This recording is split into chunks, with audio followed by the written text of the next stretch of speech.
दोस्तों, मैं विपिन यादव बात करने जा रहा हूं। बॉलीवुड किसी का नहीं, एक एक कड़ी में वो ऐसे शख्स का नाम बता रहा हूं। शख्स नहीं है, दो है। जैसे कि आपने सुना होगा, लक्ष्मीकांत, प्यारेलाल, आनंद, मिलिंद, नदीम श्रवण, जतिन ललित। ऐसा ही बोलबाला था 60 और 70 के दशक के जबरदस्त superhit music director Shankar Jaikishan की बात बोल रहा हूं। चलती का नाम गाड़ी होती है, चाहे बॉलीवुड हो या राजनीति या कॉर्पोरेट हो। जब तक आपका सिक्का चलता है, हर कोई अपना होता है। जब सिक्का आपका खत्म हो जाता है, यानी कि चमक खत्म हो जाती है, तो कोई किसी का नहीं होता। ये तो दस्तूर है और ये सदियों से चलता आ रहा है। मुख्य बात पे आ जाता हूं। 48 से, यानी कि राज कपूर की आग से शुरू हुई ये आग की कहानी, आग का दरिया की कहानी, आग, आवारा और बहुत सारी मूवी जो राज कपूर की थी। संगम, मेरा नाम जोकर और श्री 420। लेकिन इस कड़ी में चाहे कोई भी राज कपूर हो, शम्मी कपूर हो, म्यूजिक तो होगा शंकर जयकिशन का। और ऐसा बोलबाला था कि पूछो मत। इनके पास इतनी फैक्ट्री थी गाने की, इतना जबरदस्त कि सिर्फ कहानी भी नहीं सुनते थे, बस हमारे पास आ जाओ, आपको जो म्यूजिक लगेगा वो आप सिलेक्ट कर लो। ये मैं नहीं बता रहा हूं, जबरदस्त सुपरहिट डायरेक्टर लेक टंडन की बात कर रहा हूं, जिन्होंने बहुत बड़ी बड़ी पिक्चरें बनाई है।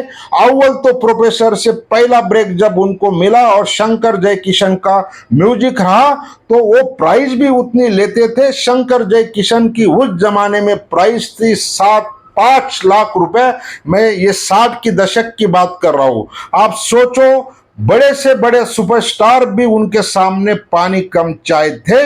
और लेक टंडन के मुताबिक उन्होंने कहा कि मेरी स्टोरी सुनिए। बोलते स्टोरी कुछ नहीं सुनना, 1 घंटे में 10 गाने उन्होंने मतलब सुना है, जिसमें कि प्रोफेसर के आज भी गाने देखो, एक से बढ़कर एक। और फिल्म इसके बाद इतनी हिट हुई। लेक टंडन के इसके बाद आम्रपाली और प्रिंस और बहुत सारी म्यूजिक उन्होंने दिया। और वो हुकुम का एक का था, और इस जोड़ी के साथ भी शैलेंद्र और हसरत जयपुरी जबरदस्त कामयाबी की सीढ़ी चढ़ते जा रहे थे। मुकाबले में ओपी नैयर थे, एच डी बर्मन थे, मदन मोहन थे, लेकिन इनका और सलील चौधरी भी थे। लेकिन इनका अंदाज मुकाबला करना उनकी बस की बात नहीं थी। मतलब चारों तरफ अपना ही हल्ला हल्ला चल रहा था। अब मुख्य बात पे आ जाता हूं।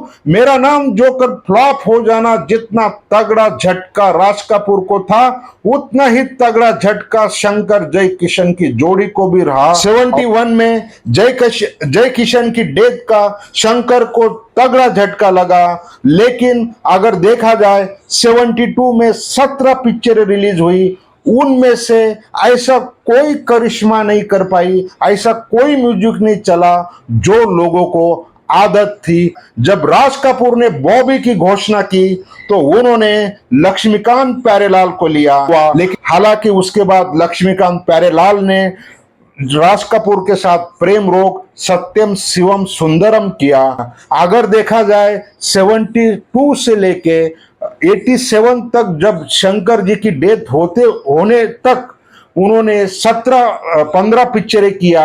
लेकिन वो 15 पिक्चर कुछ वो कामयाबी, वो जलवा नहीं दिखा पाई। हालांकि उनकी आखिरी फिल्म पापी पेट का सवाल है, वो भी सवाल बरकरार रहा। और आखिरी कोशिश जब राज कपूर ने एक सीरियल का निर्माण किया था, उसमें उन्होंने बहुत जी तोड़ मेहनत किया था। और उसमें भी रणधीर कपूर, ऋषि कपूर और सभी लोगों ने कहा कि को मौका मिलना चाहिए, और उन्होंने दिया भी।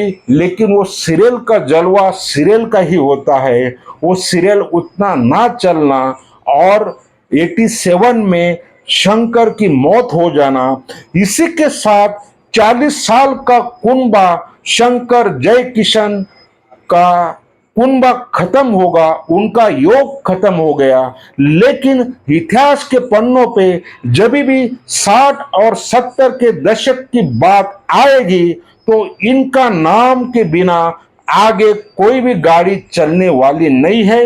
इतिहास के पन्ने समय चाहे बदल गया हो, लेकिन यादें आज भी उन्होंने जो 150 फिल्मों में जो गाने दिए हैं वो हमेशा अमर रहेगा। लेकिन बॉलीवुड ऐसा है, चलती का नाम गाड़ी, जिसका चलता है वही चलता है। दोस्त तो यहाँ पे कोई दोस्त नहीं होता, कोई दुश्मन नहीं होता।